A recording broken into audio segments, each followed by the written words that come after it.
Hey everyone, if you're watching this video, you've probably got water issues in your Buick Enclave. This one's a 2008, and I'll link to another really excellent video that I watched to fix my problems.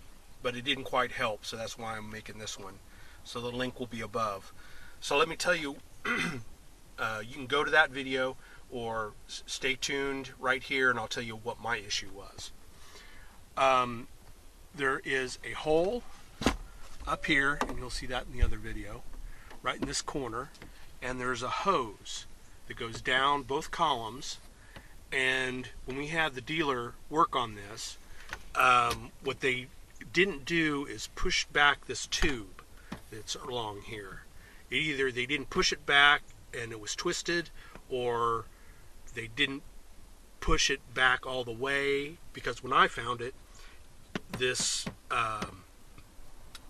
was kinking it.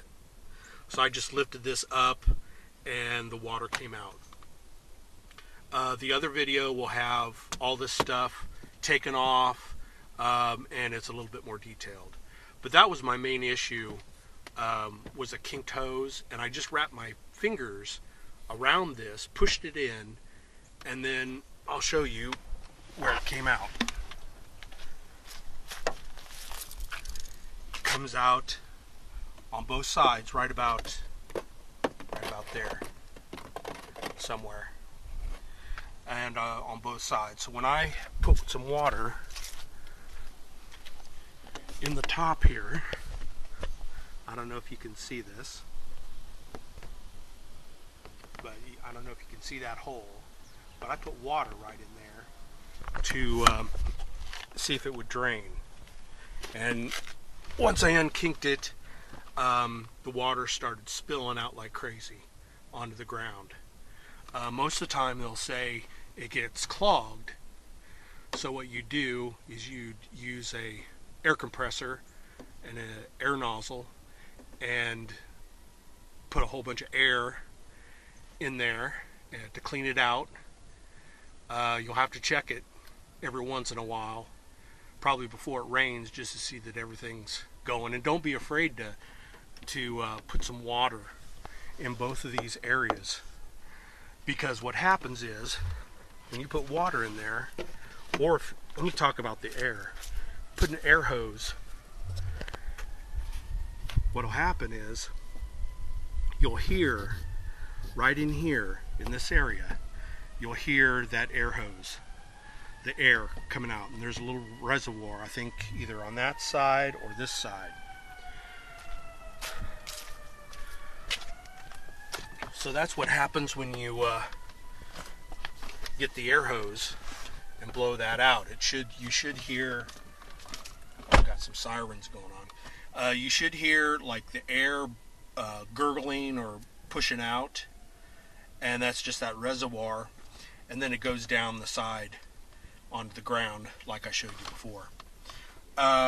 This has taken like 4 or 5 days to dry, and these pads here were just soaking wet, and I've still today, as you can see, I've been pushing on this and water's still coming out.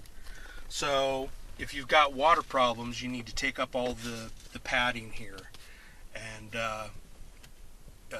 soak it up good with any kind of paper or washcloth, whatever, and wring it out. I used a shop vac. That was pretty quick for the initial problem. So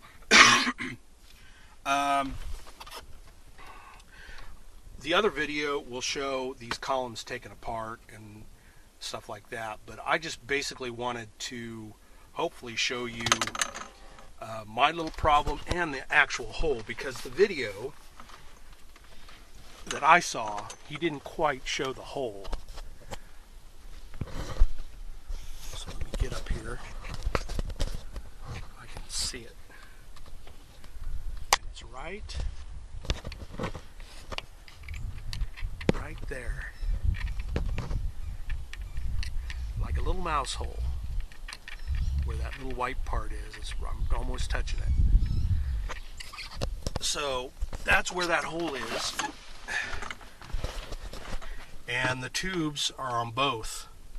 So I just blew out both holes, and of course I didn't need it because the dealer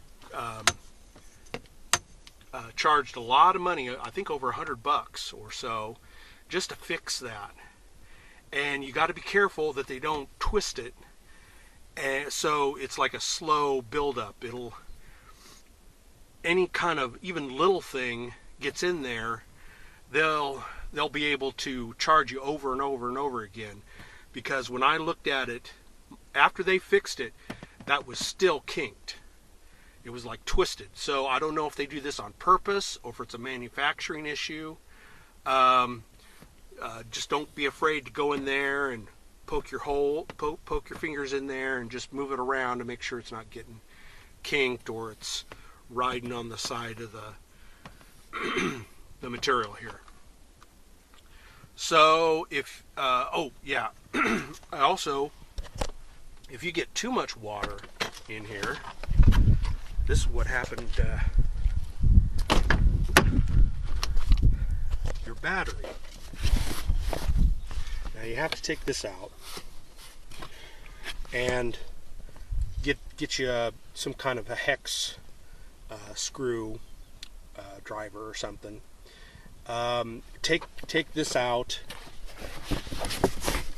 This is where the battery is, and look inside. So if you've got water issues, go ahead and open this, take this out, and then take this piece off right here. Then unscrew this and then pop this open and look, because when we first had this issue, the battery compartment was full of water. 75% of this compartment was full of water. So then we had to take a scoop and scoop it out. So that's another thing to check if you're having water issues, is check the battery compartment. So you're going to have to leave this open, and you can see there's a little water damage already. I didn't lift this up before, and I should have. So don't be afraid just to reach back here. This is still wet. So I think you're going to have to painstakingly push all this water out. Yeah, a lot of water. This is sitting here like days in the sun trying to clean this up, and you just don't leave it open like this. You're going to have to push the foam and squeeze it out. There's no other way to do it. I would not skip that process because it'll just keep the water in there. Because this was bone dry for a couple days, and even though I've been pushing on this before, I'm still getting water out of it. I thought I had it all cleaned up and pretty much dry. This part's dry, but I didn't reach back there and make sure.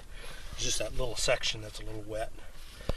But what it is once this gets wet, it will go over a hump back to your battery, and that's where a lot of water was. So once we clean that out, since there was a kink, it slowly kept water in the roof, so you'd hear it sloshing, and it'd be like a slow leak. So it'd slow leak inside here and build up enough to where it'd go back into the battery compartment. So I think that's all. I hope you have better luck cleaning yours up and figuring yours out. So that's it. Good luck.